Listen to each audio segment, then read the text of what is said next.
लगता है मन ये सोचने जीवन की हर एक मोड़ पे आधी आधी मिली सारी खुशी मुस्कुराए ही थे चुप हो गए।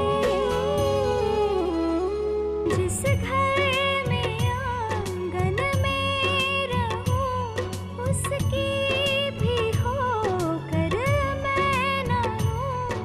कैसे कहूं किससे कहूं कि मैं इस घर की छोटी बहू। आज से ठीक 7 दिन बाद 10वां होगा और उस दिन राजपुरोहिताइन को सुहाग के सारे ही प्रतीक त्यागने होंगे। इको पकड़ो और तोड़ो चूड़ी और निकालो मंगलसूत्र।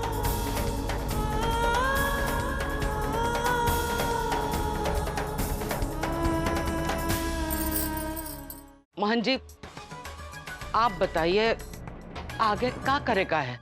आज सर्वप्रथम राजपुरोहिताइन का केश कर्तन किया जाएगा।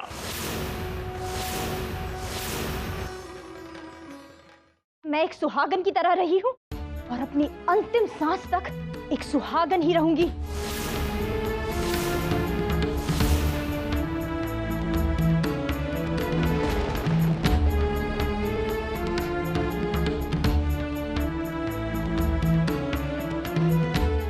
राजपुरोहिताइन सदमे में हैं और अपना मानसिक संतुलन खो बैठी हैं।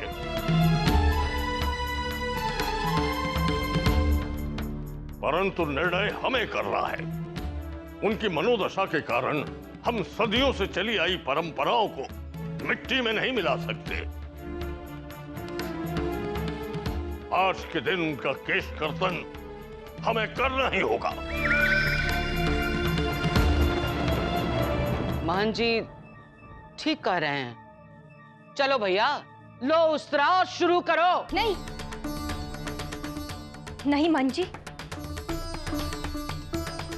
ना मुझे कोई सदमा लगा है और ना ही मेरा मानसिक संतुलन खराब। मैं अपने पूरे होश में।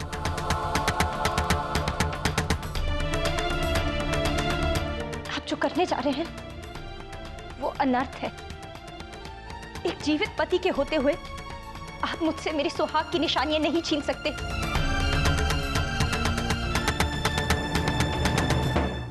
ये एक ऐसा पाप है जिसे आप सबको भगवान भी माफ नहीं करेंगे। क्या प्रमाण है आपके पास कि देवराज पुरोहित जिंदा है? आपके पास क्या प्रमाण है कि वो जिंदा नहीं है?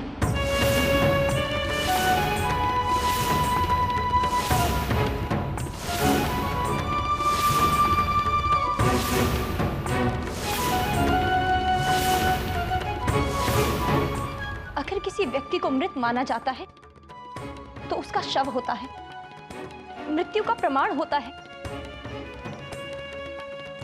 आप लोग खून में भीगे हुए कपड़े, घड़ी और फोन इत्यादि लाकर मेरे पति को मृत घोषित करना चाहते हैं। ये माना जा रहा है कि शरीर को जंगली जानवर ले गए हैं। क्षमा कीजिएगा महंत जी, ये कोई प्रमाण नहीं हुआ। आज से सदियों पहले महाभारत के युग में माना गया था कि पांडव लक्ष्य गृह में जलकर मर चुके थे। सब हस्तिनापुर वालों ने यही मान लिया था कि कुंती माता और पांडव अब जीवित नहीं, पर वो जीवित थे और विराट नगरी में अज्ञातवास बिता रहे थे। जब वो वापस लौटे, उन्होंने कान्हा की मदद से धर्म की स्थापना की। अगर आज मेरे पति किसी कारण आप सबके सामने नहीं आ पा रहे हैं तो इसके पीछे कोई ना कोई वजह तो जरूर रही होगी ना। लेकिन इसका मतलब ये नहीं है कि आप उन्हें मृत साबित कर ले।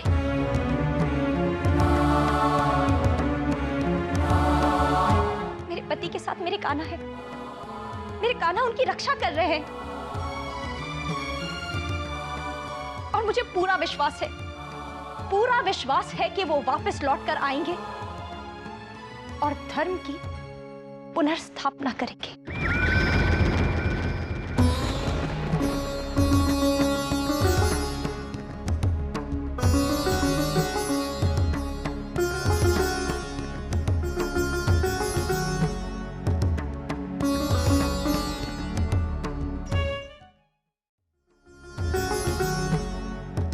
अगर मेरी बात आपको बुरी लगी हो तो मुझे क्षमा कर दीजिएगा।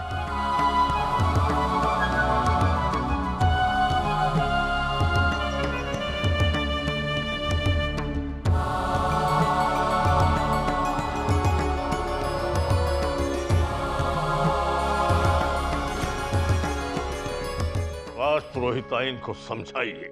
हम उसे कुछ नहीं समझाएंगे। ये आप क्या कह रही हैं? महंत जी, दादी माँ के कहने का अर्थ है कि हमें राधिका को विवश नहीं करना चाहिए। आप सबको जो कष्ट हुआ है उसके लिए मैं माफी चाहती हूँ, लेकिन हम हमारी छोटी बहू को वैधव्य जीवन नहीं जीने देंगे। राधे राधे।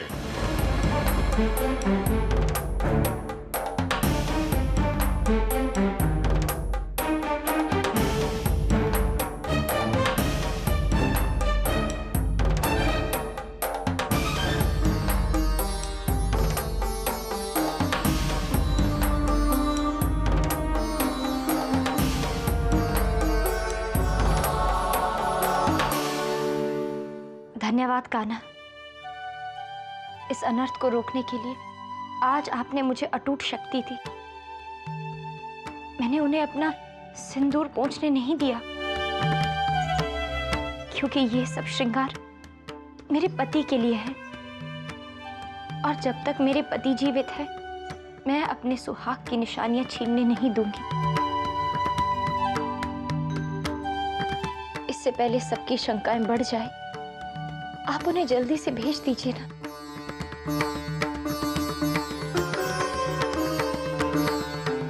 अगर आप भी मुझसे वही कहने आए जो सब नीचे कह रहे थे तो अभी तो मैं तो कान्हा से प्रार्थना करूंगा कि तेरा अटल विश्वास कभी टूट ना पाए, तेरे पति सकुशल हो एवं कान्हा उन्हें शीघ्रातिशीघ्र वापस भेज दे। हाँ बाबूजी, आप कान्हा से प्रार्थना कीजिएगा ना। आपने तो उनकी बरसों से भक्ति की है, वो आपकी प्रार्थना जल्द से जल्द सुन लेंगे। कल वैशाख पूर्णिमा है ना, आप हर साल कान्हा का नया श्रृंगार करते हैं, इस बार मेरे लिए मांग लीजिए ना।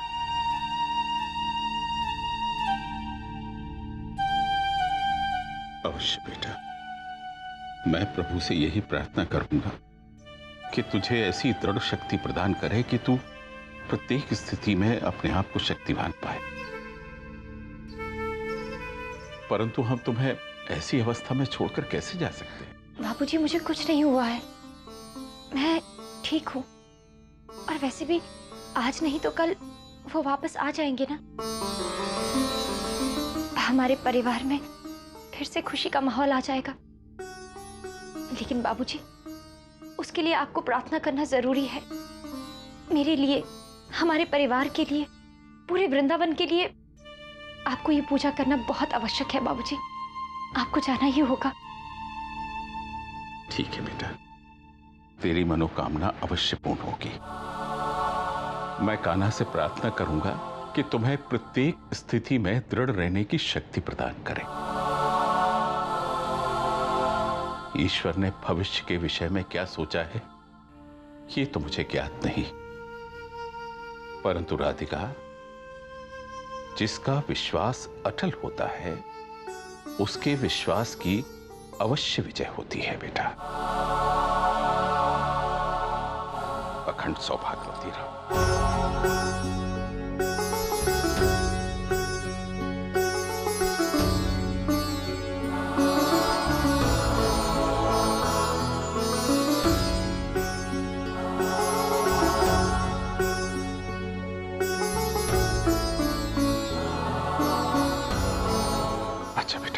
चलते हैं।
जानते हैं, आज दादी माँ, बाबूजी और माँ मेरी बात पर विश्वास कर रहे हैं कि आप लौटकर जरूर आएंगे।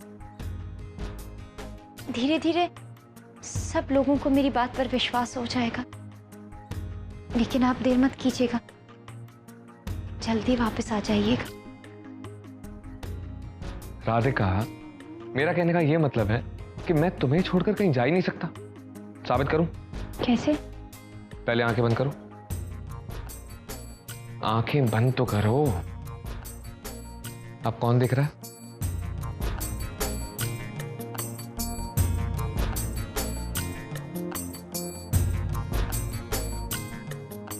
अगर मैं तुम्हारी आंखों के सामने ना दिखूं तो घबराना नहीं, मैं तुम्हारे पास ही हूं।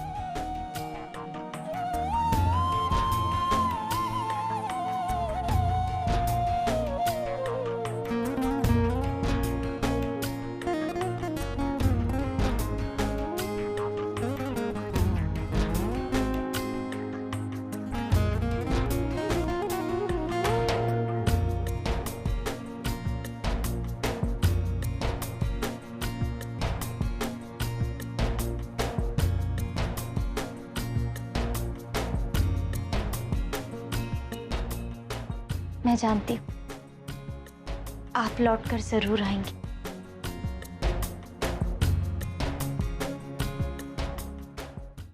आएगा आएगा आएगा, सुन सुन के मेरे तो कान ही पक गए। और मजे की बात यह है विवेक कि सारे घर वाले उसकी बात मान रहे हैं। गॉड, कितनी पार्शियलिटी होती है इस घर में। सारे नियम, सारे रीति रिवाज, परंपराएं सिर्फ बड़ी बहू के लिए। छोटी बहू को तो 100 खून भी माफ है ना। अब बस भी करो मृणालिनी, क्या तुम्हारे मन में राधिका के लिए जरा भी हमदर्दी नहीं है? रिश्तेदारी ना सही, कम से कम इंसानियत की खातिर तो उसकी हालत समझने की कोशिश करो। विवेक, दुख मुझे भी हुआ था, आंसू मैंने भी बहाए, लेकिन सारी इंसानियत दिखाने का ठेका अकेले मैंने नहीं ले रखा है। इसलिए मुझे जो फील होगा वो मैं कहूंगी बस। देखो please Vivek, give me a break.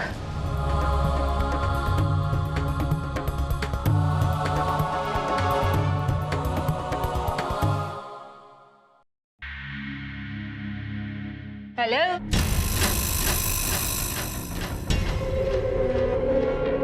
I am sorry. You should be. Please. एक सेकेंड।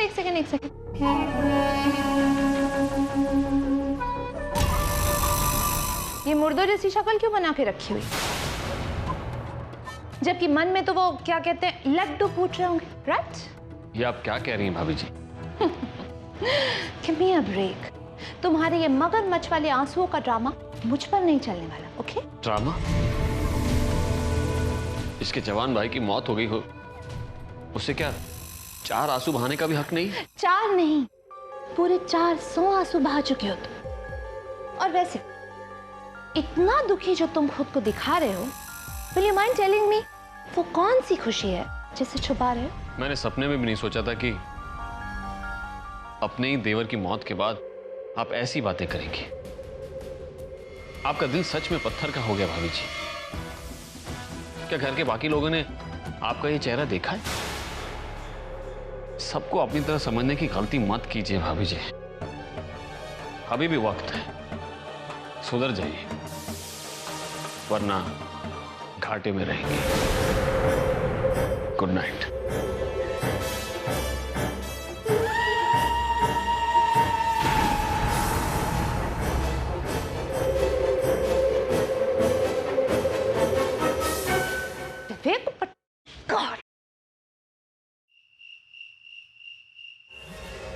बाबूजी, देव बाबू को गुजरे हुए कितना दिन हो गए।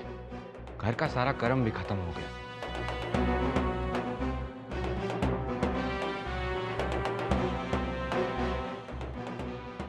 बाबूजी अब बस करिए बाबूजी, हमसे बर्दाश्त नहीं होता। आप भांग पी के वहां बैठे रहते हैं।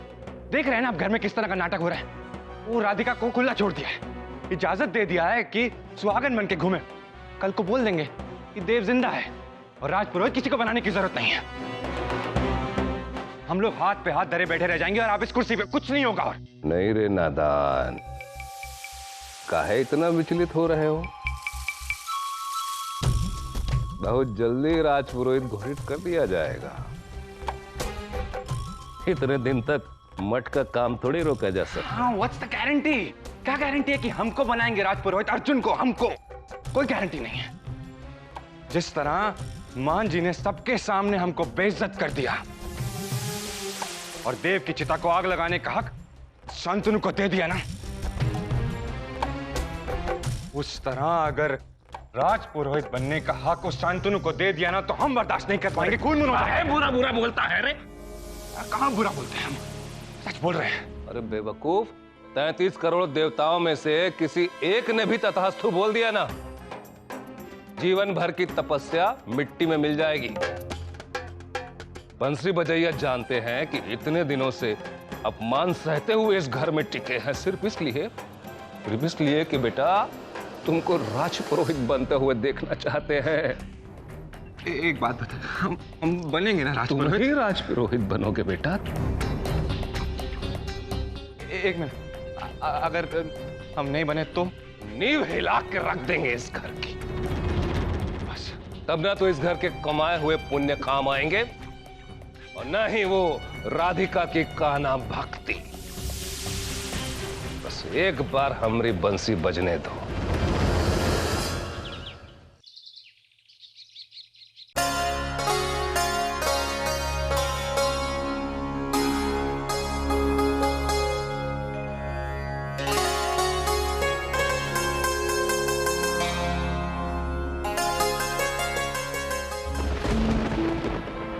नहीं माँ जी, आप ये क्या करिए माँ जी? अगर आपने मुझे सुहागन बनकर रहने की अनुमति दी है, तो फिर ये चंदन का हार किस लिए? बेटा, मैं सोच रही थी कि नहीं माँ जी, आपको मेरे विश्वास पर विश्वास रखना है माँ जी, और इस सच्चाई पर कि ये एक दिन जरूर लौट कर आएंगे।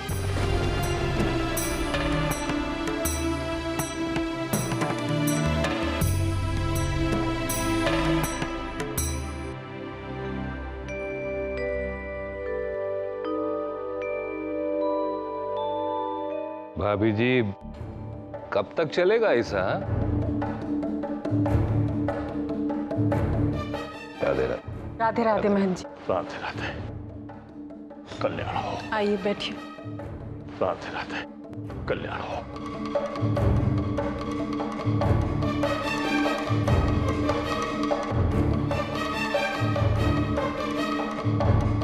आप लोगों से हमें बहुत आवश्यक बात करनी है। मैं जानता हूं कि यह समय इस प्रकार की बात के लिए उचित नहीं है, परंतु आप जानते हैं कुछ बातें ऐसी होती हैं जो जन्म और मृत्यु के चक्र से परे की होती हैं, जैसे राजपुरोहित का महत्वपूर्ण पद।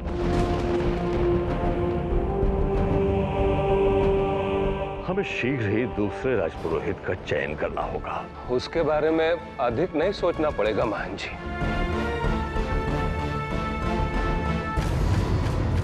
अर्जुन है। देवबाबू की अनुपस्थिति में अर्जुन ही सारे कार्यभार संभालता है। देखिए, इस पद पर आपके स्वर्गीय भाई के पुत्र का अधिकार बनता है। जी महान जी, बिल्कुल उचित कह रहे हैं आप, लेकिन कहा है ना, अब विवेक बाबू तो बेचारे जिम्मेदारी संभाल नहीं सकते ना। मेरा अभिप्राय शांतनु से है।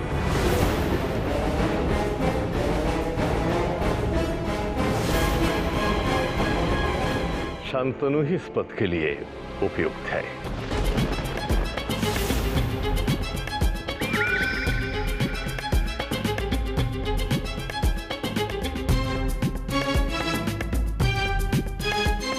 अब ये जिम्मेदारी तुम्हें ही उठानी पड़ेगी बेटा।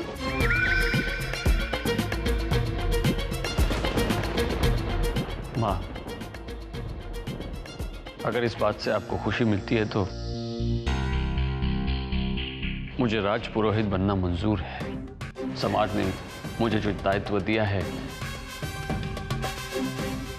मुझे इसे निभाना ही होगा। आपको दायित्व निभाने की कोई आवश्यकता नहीं है।